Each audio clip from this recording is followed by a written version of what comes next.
اللہ رب العزت قرآن کریم میں ارشاد فرماتا ہے، یا ایھا الذین آمنوا، اے ایمان والو، اتقوا اللہ، اللہ سے ڈرو، وکونوا مع الصادقین، اور سچوں کے ساتھ ہو جاؤ۔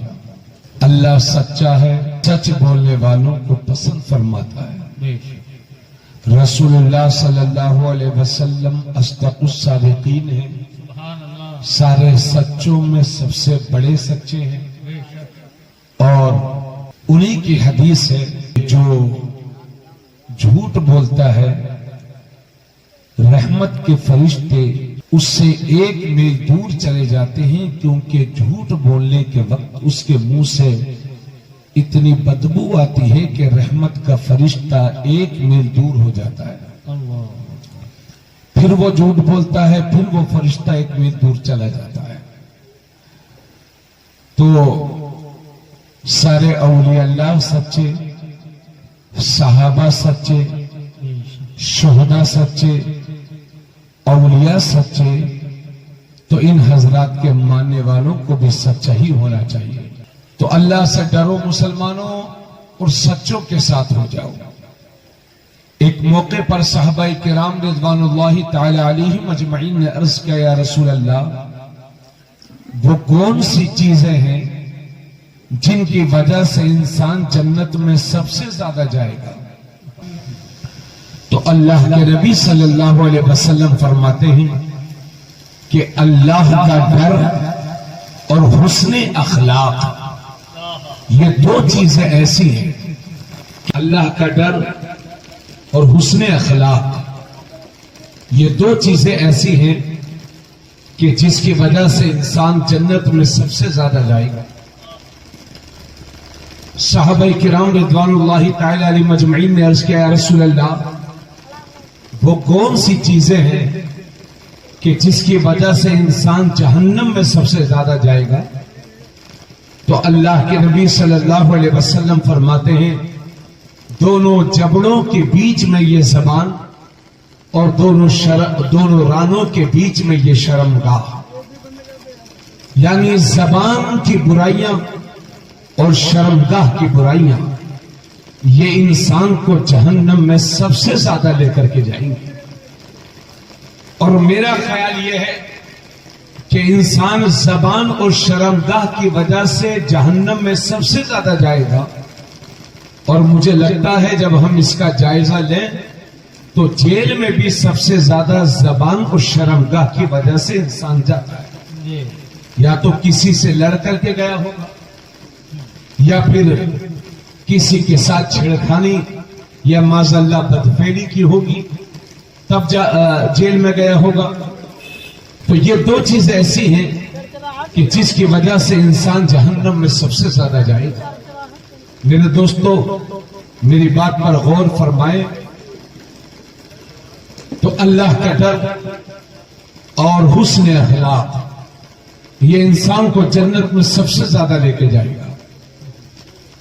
اب اللہ کے ڈر میں یہ بھی شامل ہے، آقا کریم صلی اللہ علیہ وسلم فرماتے ہیں، المسلم من سلم المسلمون من لسانہ ویدہ۔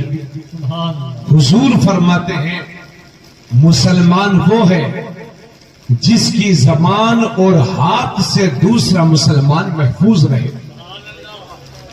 کہیں سبحان اللہ۔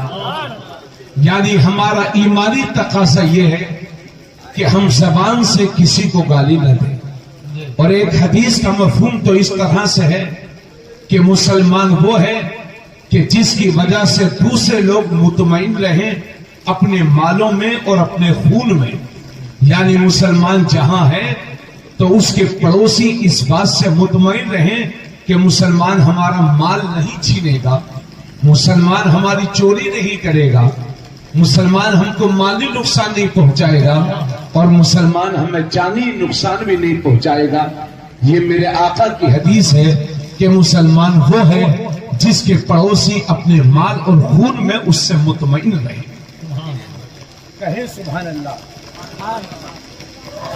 میرے عزیز ساتھیوں، اب آئیے اتنی باتیں سننے کے بعد آئیے بخاری شریف کی ایک حدیث پیش کروں جس کے راوی حضرت عبداللہ ابن عمر ہیں۔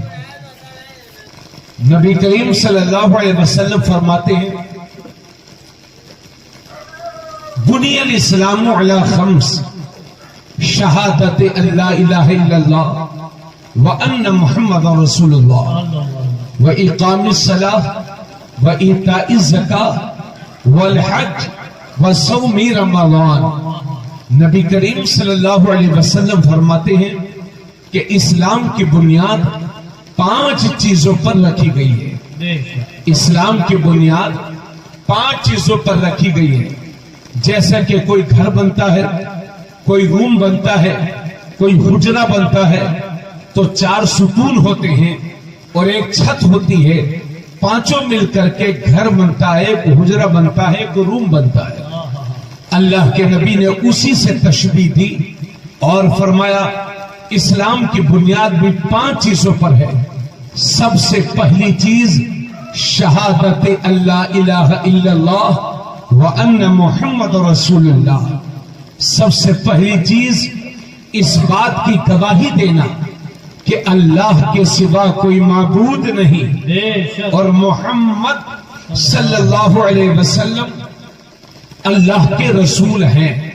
وَإِقَامِ الصَّلَاةِ اور نماز قائم کرنا، وَإِيتَاءِ الزَّكَاةِ اور زکوٰۃ ادا کرنا، وَالْحَجِّ اور زندگی میں ایک بار صاحب حیثیت کو حج کرنا، وَصَوْمِ رمضان اور رمضان شریف کے مبارک مہینے کے روزے رکھنا۔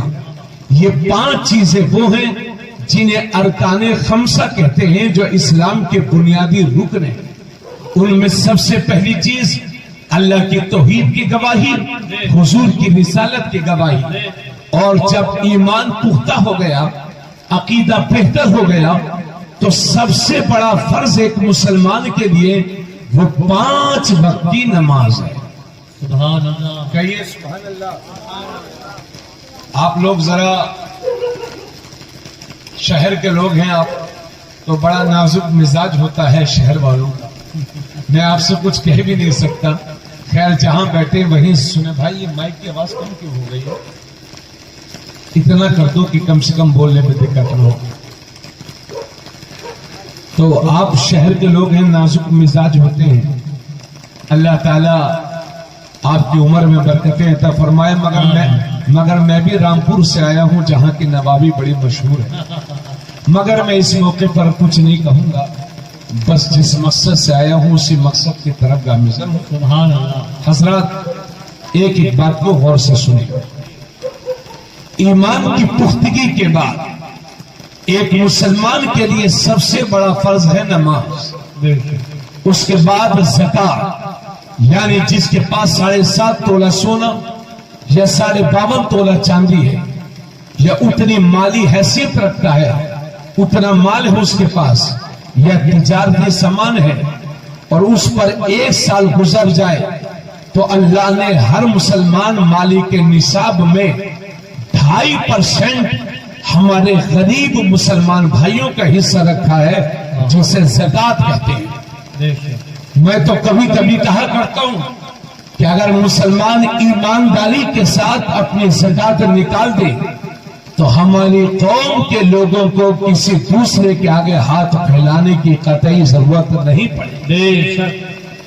والحج اور زندگی میں ایک بار ہر صاحب حیثیت کو حج کرنا، یعنی جو آدمی اتنی مالی حیثیت رکھتا ہو کہ اپنے گھر سے مکہ شریف تک جانے کے اخراجات برداشت کر سکتا ہو اور جتنے دن وہاں رہے اپنے خرچ سے وہاں دنوں کو گزار سکتا ہو، کسی کے آگے بھیک ہاتھ نہ پھیلانا پڑے اور واپس اپنے کرائے سے اپنے گھر تک آ سکتا ہو، اور جتنے دن یہ وہاں رہے اتنی مدت میں اس کے بچے گھر پہ بھوکے پیاسے نہ رہیں۔ اگر اللہ نے اتنی مالی حیثیت کسی کو عطا فرمائی ہے تو اس کے لیے زندگی میں ایک بار کعبۃ اللہ کا حج کرنا فرض ہو جاتا ہے۔ کہیے سبحان اللہ۔ وصوم رمضان اور رمضان شریف کے مبارک مہینے کے روزے رکھنا، یہ 4 فرض ہیں اسلام میں جنہیں فرائض اربع کہتے ہیں، یعنی اسلام کے بڑے بڑے 4 فرض، یہ ایسے فرض ہیں کہ اگر ان کی فرضیت کا کوئی انکار کر دے گا تو وہ مسلمان نہیں رہ جائے گا، وہ اسلام سے خارج ہو جائے گا۔ حضرات اب اس میں آپ غور فرمائیں، ان 4 فرضوں میں نماز صرف جسمانی عبادت ہے، نماز میں مال خرچ نہیں ہوتا، اسی طرح سے روزہ صرف جسمانی عبادت ہے، اور زکوٰۃ صرف مالی عبادت ہے، لیکن حج یہ مالی عبادت بھی ہے اور جسمانی عبادت بھی ہے۔ حج کے لیے مال بھی خرچ کرنا پڑے گا اور اپنے جسم سے چل چل کر کے ارکان حج بھی ادا کرنے ہوں گے۔ اس لیے لوگ کہتے ہیں حج یہ اسلام کا فرض اعظم ہے۔ حضرات میں کبھی کبھی سوچتا ہوں یا اللہ آج کی تاریخ میں تو لوگوں پر پیسہ بہت ہے، کیونکہ جو 1 کروڑ کا مکان بنا سکتا ہے اس کے لیے 4-5 لاکھ روپیہ خرچ کر کے حج کرنا کیا مشکل ہے، جس کی کروڑوں کی جائیداد ہو اس کے لیے حج کرنا کیا مشکل ہے، جو اپنے بیٹوں بیٹیوں کی شادی میں 20-20 30-30 لاکھ خرچ کرتا ہو اس کے لیے حج کیا مشکل ہے۔ کبھی کبھی میں سوچتا ہوں کہ پھر بھی لوگ حج کیوں نہیں کرتے، تو میرا ضمیر مجھے جواب دیتا ہے اور کہتا ہے کہ یا تو پیسہ ہی اس لائق نہیں ہے کہ اس پیسے سے حج کیا جا سکے، یا پھر دل اتنا کالا ہو گیا ہے کہ عبادت کرنے کا ذوق اور شوق ہی پیدا نہیں ہوتا۔ حضرات ذرا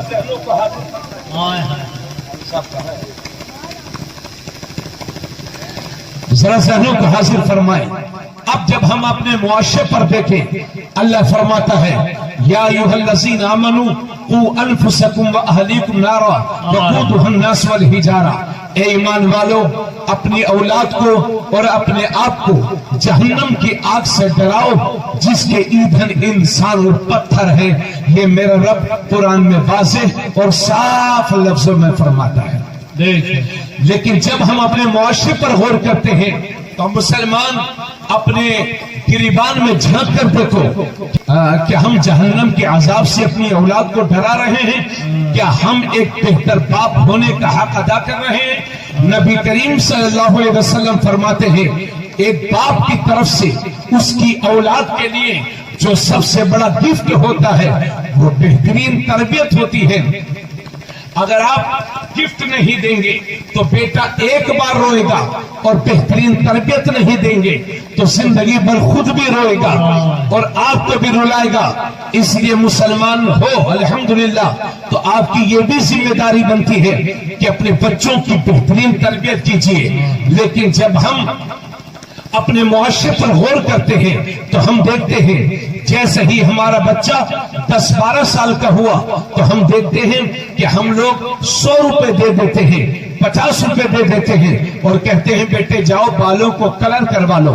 اب کوئی نیلے کروا رہا ہے، کوئی پیلے کروا رہا ہے اور کوئی ہرے کروا رہا ہے، یعنی ہمارے بچوں کو بالوں کی کٹنگ کے نام تو یاد ہے لیکن داڑھی جو میرے نبی کی سنت ہے آج ہماری نوجوان نسل اس کو بھولی ہوئی ہے۔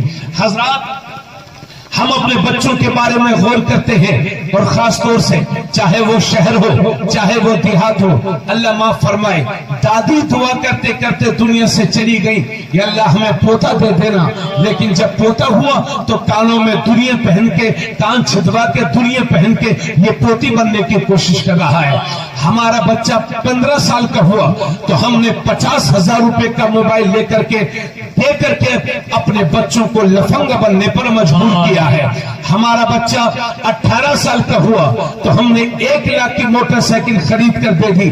اب 1 لاکھ کی موٹر سائیکل پر ہمارا نوجوان بیٹھا ہوا ہے، جیب میں 50,000 روپے کا موبائل رکھا ہوا ہے، کان میں لیڈ لگی ہوئی ہے، 2-4-5 فٹ کے منہ میں دبائے ہوئے ہے، پھٹی ہوئی پینٹ پہنا ہے